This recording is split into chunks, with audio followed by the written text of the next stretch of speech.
Hello everyone, आप सभी का स्वागत है अपने यूट्यूब चैनल बायोलॉजी ओपन में। हम लोग इस वीडियो में देखेंगे एन यूकैरियोटिक सेल स्ट्रक्चर यानी प्लांट सेल का स्ट्रक्चर। प्लांट सेल का स्ट्रक्चर कैसा होता है? प्लांट सेल का जो स्ट्रक्चर होता है वो रेक्टेंगुलर या स्क्वायर शेप में होता है। तो हम लोग इस प्लांट सेल के स्ट्रक्चर का आउटलाइन को बना लिए हैं। अब इसके इनर स्ट्रक्चर को बनाएंगे। इनर स्ट्रक्चर बनाने से पहले जो आउटलाइन ड्रॉ किए हैं उसकी हम लोग लेबलिंग कर ले रहे हैं। तो ये होता है इसके अंदर सेल वॉल, जो कि आप लोग को पता होगा कि प्लांट सेल के अंदर सेल वॉल प्रेजेंट होता है, जो एक हार्ड स्ट्रक्चर होता है। ये हमारा हो गया सेल वॉल, जो स्पेशली केवल प्लांट सेल में ही पाया जाता है। सेल वॉल प्लांट सेल में पाया जाता है, फंजाई में पाया जाता है। इसके लेबलिंग कर ले रहे हैं। ये जो हमारा हो गया ये है सेल वॉल, ये है हमारा है plasma membrane. Plasma membrane plasma membrane हो गया। ये हमारा जो स्ट्रक्चर है ये प्लाज्मोडास्मा।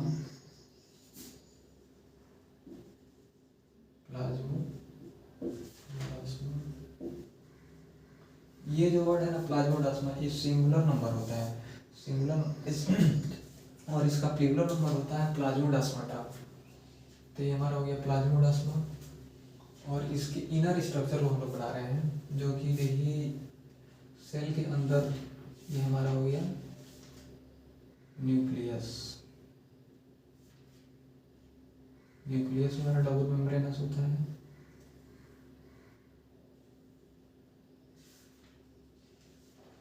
ये हमारा हो गया न्यूक्लियस। और इस न्यूक्लियस के अंदर प्रेजेंट होता है न्यूक्लियोलस, जो यह एक डेंस स्ट्रक्चर होता है। ये हमारा हो गया न्यूक्लियोलस।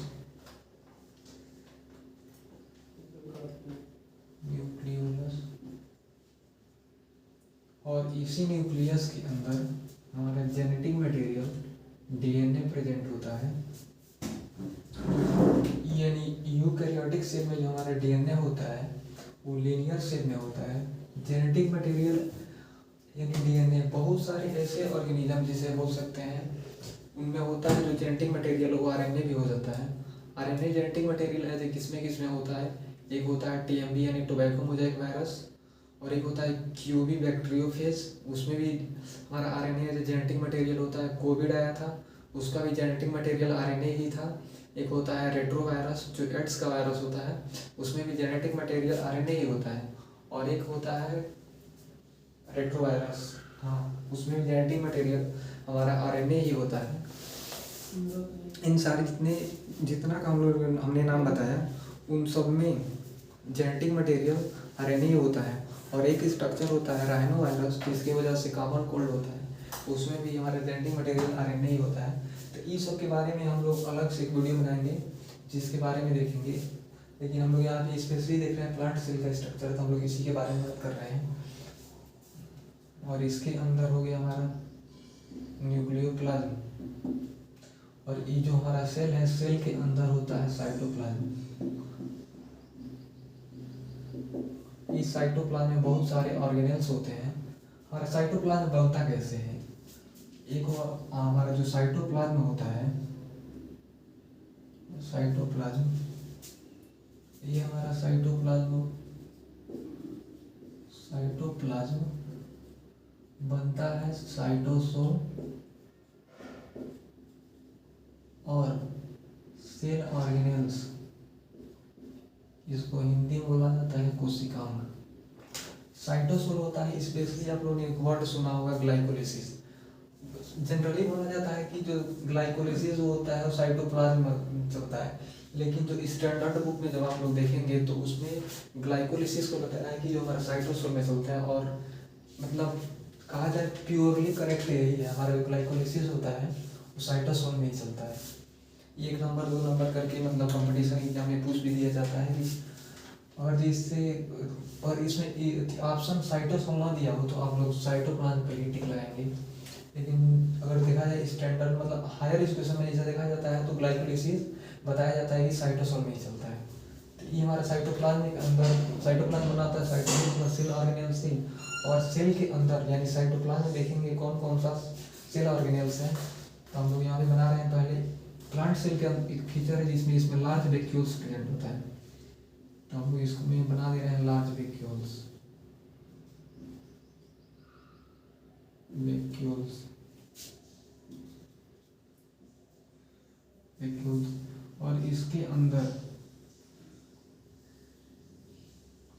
छड़ाकार यानी एक रॉड शेप का जैसे स्ट्रक्चर होता है जिसको बोला जाता है माइक्रोट्यूब्यूल्स माइक्रोट्यूब्यूल्स माइक्रोट्यूब्यूल्स और इसमें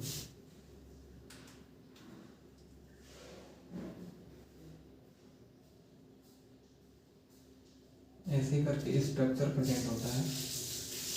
ये होता है गोल्गी बॉडी, इसको हम यहाँ लिख रहे हैं गोल्गी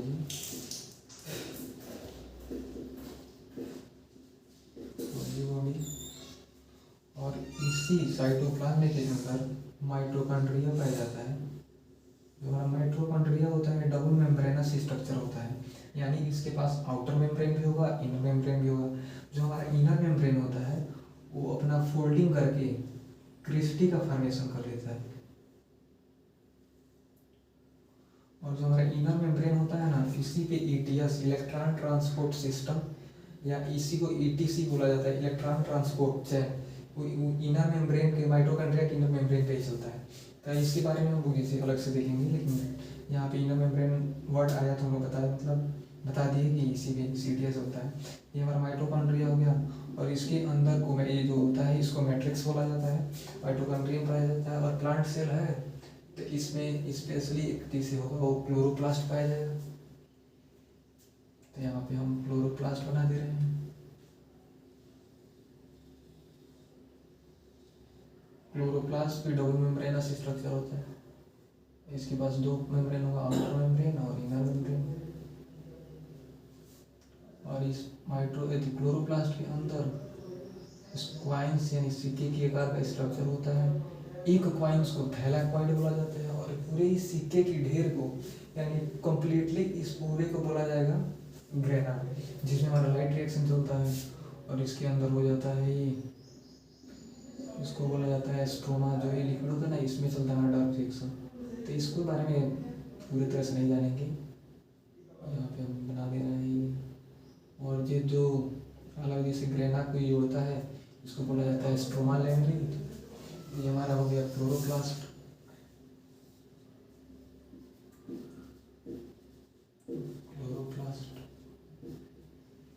ये हमारा हो गया माइटोकॉन्ड्रिया।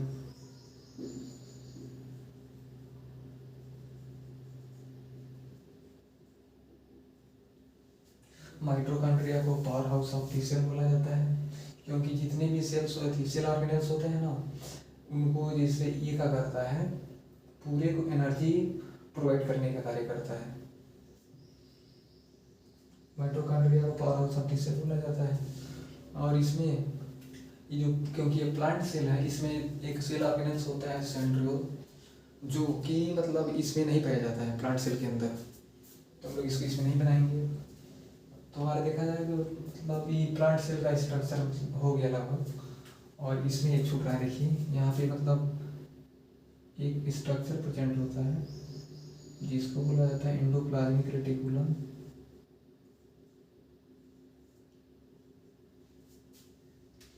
और इसी एंडोप्लाज्मी के ऊपर हमारा राइबोसोम प्रेजेंट होता है। जब एंडोप्लाज्मिक रेटिकुलम के ऊपर राइबोसोम प्रेजेंट होगा तो उसको बोला जाता है रफ एंडोप्लाज्मिक रेटिकुलम। मान लीजिए राइबोसोम हो गया और उसके ऊपर जैसे प्रेजेंट हो गया तो मतलब रफली खुरदुरा दिखेगा, इसीलिए इसको बोला जाता है रफ एंडोप्लाज्मिक रेटिकुलम। और जिस एंडोप्लाज्मिक रेटिकुलम के ऊपर राइबोसोम नहीं होगा उसको बोला जाएगा स्मूथ यानी चिकना एंडोप्लाज्मिक रेटिकुलम। इस पर राइबोसोम नहीं है तो इसलिए इसको स्मूथ बोला जा रहा है। इस वाले एंडोप्लाज्मिक रेटिकुलम पे राइबोसोम प्रेजेंट है इसलिए इसको रफ एंडोप्लाज्मिक यानी खुरदुरा अंतःप्रद्रवी जालिका बोला जाता है। हिंदी वर्ड आप लोगों को थोड़ा अजीब लगेगा, सबसे मतलब इजी इंग्लिश वर्ड ही है, अगर जैसे बायोलॉजी में देखा जाए तो आसान रहता है याद करना। तो ये हमारा हो गया प्लांट सेल का स्ट्रक्चर। Plant cell structure.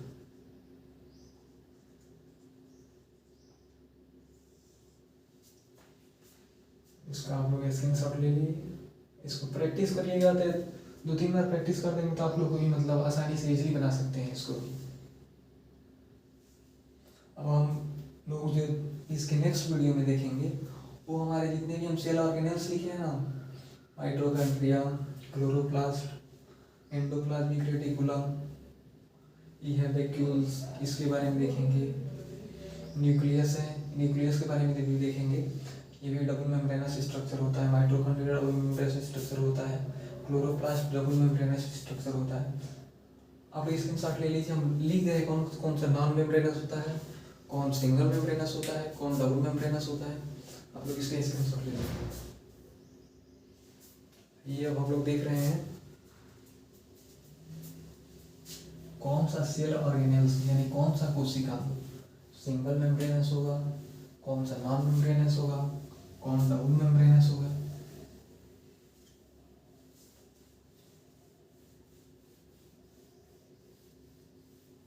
ये प्लांट सेल का स्ट्रक्चर बहुत सारे एग्जाम में पूछा जाता है। जितने बोर्डिंग एग्जाम होते हैं ना उन सब में 2 नंबर करके 3 नंबर करके पूछ लिया जाता है और आसान है एकदम बनाना। इसको 2-3 बार आप लोग प्रैक्टिस कर लेंगे तो इसको आसानी से बना सकते हैं।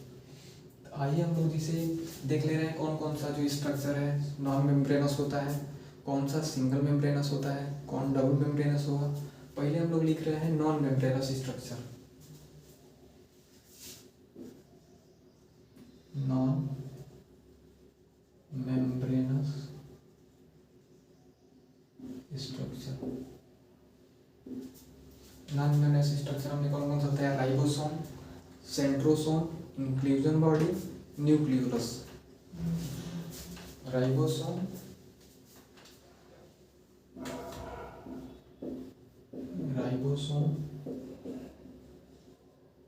सेंट्रोसोम,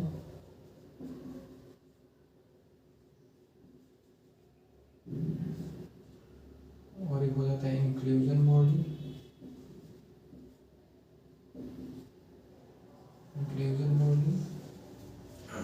एक होता है nucleolus.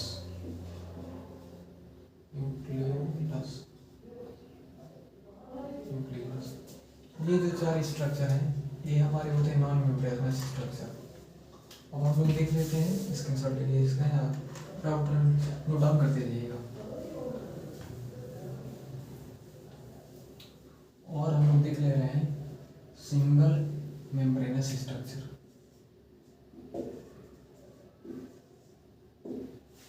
Single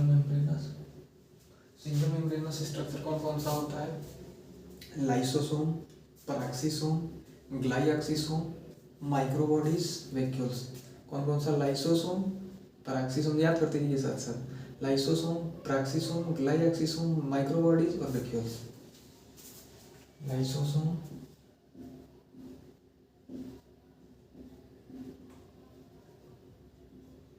glyoxysome,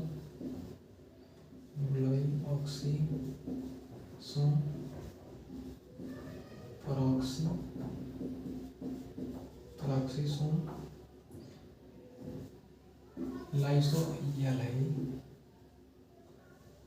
lysosome, glyoxysome, peroxisome. एक हो जाता है माइक्रोबॉडीज और एक होता है वैक्यूल्स। यहाँ पे लिख रहे हैं माइक्रोबॉडीज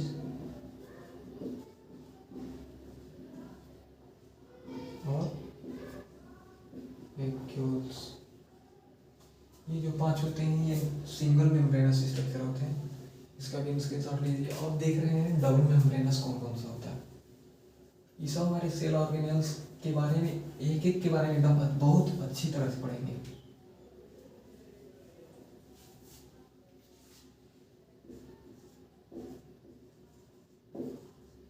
डबल मेम्ब्रेनस कौन कौन सा होता है?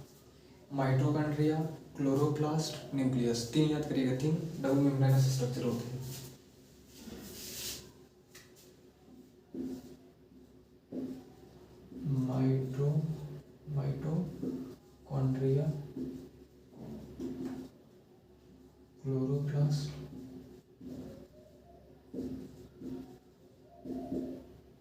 और न्यूक्लियस यानी केंद्रक।